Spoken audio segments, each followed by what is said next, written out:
చిట్టి పేరంటానికి శ్రీరామ రక్ష, కన్నే పేరంటానికి కలకాలం రక్ష.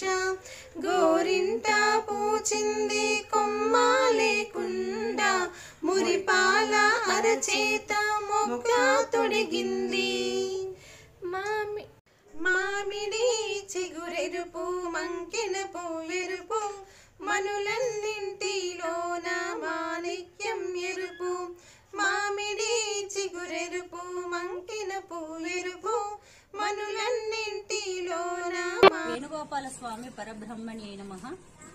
సఖీ stars YouTube channel Sri Venugopala Swami దేవాలయం ఇందారం. ఆషాఢమాస గోరింటాకు వేడుక. ఆషాఢమాసం అనగానే గోరింటాకు అని పేరు గుర్తుకు. అసలు పేరు గౌరీ ఇంటి ఆకు. గౌరీదేవి చెల్లులతో ఆటలాడే సమయంలో రజస్వల అయింది. ఆ రక్తపు చుక్క నేలను తాకింది. ఆ చుక్క నేలను తాకగానే చెట్టుగా మారింది. ఆ చెట్టు పెద్దగా అవ్వగానే సాక్షాత్తు పార్వతీదేవి అంశతో జన్మించాను అని గౌరీదేవి చిన్నతనంలో ఆ చెట్టు ఆకు కోయగానే గౌరీదేవి చెయ్యి ఎర్రగా మారింది.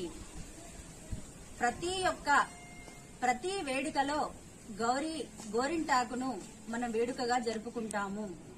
అదే సమయంలో కుంకుమకు కూడా ఒక సందేహం వచ్చింది.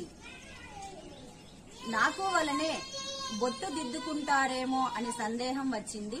నా ప్రాధాన్యత తగ్గిపోతుందేమో అని గౌరీదేవిని అడగగా ఇది నుదుటన పండదు అని గౌరీదేవి కుంకుమకు సమాధానం ఇచ్చింది. ఇది గోరింటాకు విశిష్టత. మాకు ఈ అవకాశం యూట్యూబ్ ఛానల్